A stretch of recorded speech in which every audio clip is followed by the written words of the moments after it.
So again, now we have our head control and our body's starting to move a little bit more. He's getting more core strength. So we do a lot more tall kneeling play. And again, we have lots of videos on how to properly get them into this position, how to stabilize them in this position, and different ideas of how you could play in this position. Now remember, this is just playtime, so it should be playful, and it doesn't always have to be some elaborate setup. It could be as simple as putting them on your lap, getting outside, letting them explore different senses while also exploring different movements on you. And this is still development. He's still developing so many skills, even though it looks like he's just sitting in my lap. So you can see he's getting on his hands and knees. He's still weight bearing a little bit through his hands. He's doing that rocking back and forth motion. So this is still play.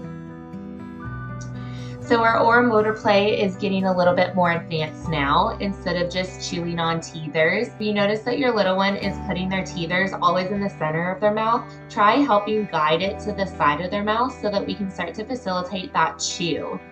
And as they get a little bit closer to starting solid, you can start to elicit that, it's called a phasic bite reflex, but I'm tapping his oromotor tool on the top and bottom of his gums really fast. So I'm going top, bottom, top, bottom, top, bottom, and just tap, tap, tap, tap to get that chewing motion.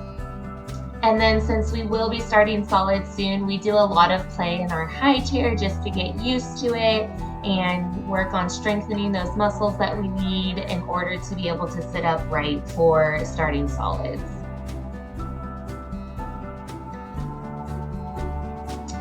So play again in this phase is all about social interaction and connecting with their caregivers.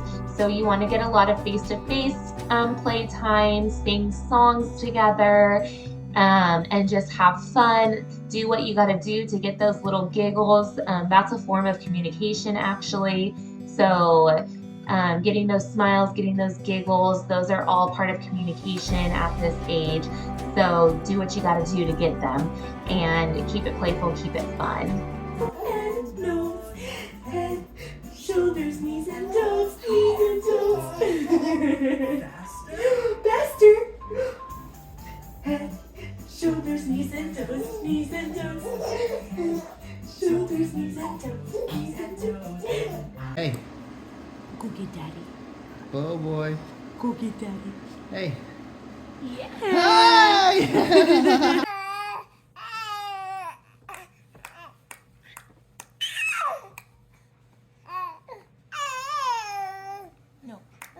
With that social play, you also want to incorporate a lot of sound imitation, facial imitation. We like to talk about emotions as we imitate different faces, and it's okay if they don't always imitate you.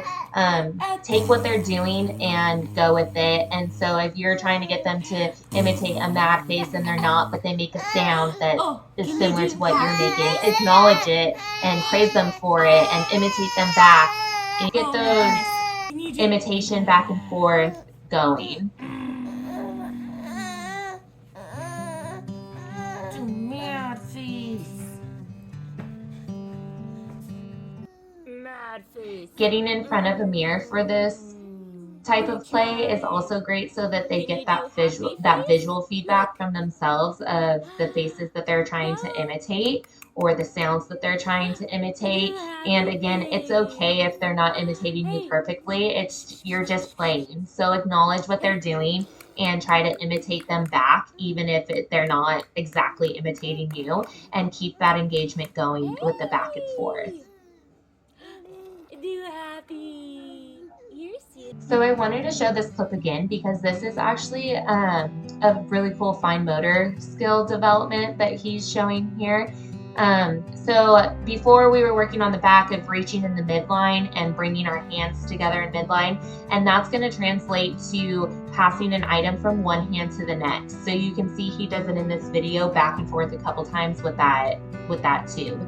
And then another fine motor skill that is going to develop is being able to pick up a block. And again, this is play, so just present the opportunities, and it's not always going to be perfect every single time, but just play with them. Give them the opportunity to have those blocks and create different play schemes, and you never know what's going to happen.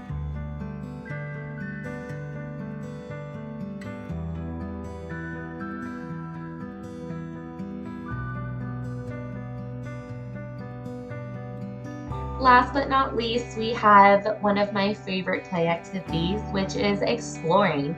Exploring the senses, exploring the movements.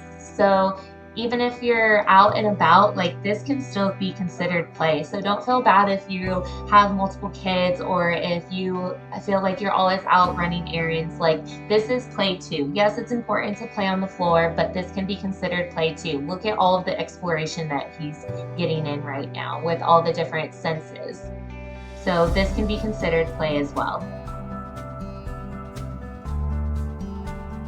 There is obviously so many play activities that you can do at this stage, and there's so many new skills developing that it would be impossible to touch on every single little thing. But this hopefully was a good idea of different play activities and different skills to focus on during play that you can take with your little one and incorporate it today, starting today. There's going to be a couple of different videos linked below, so you can feel free to take a look at those. And as always, take a look at our shorts and our Instagram page at the Playroom ATX. And we have tons of videos on there and lots of good ones saved in our highlights. So there's always something to be doing and playing with your little one. Thanks for stopping by. We hope you enjoyed.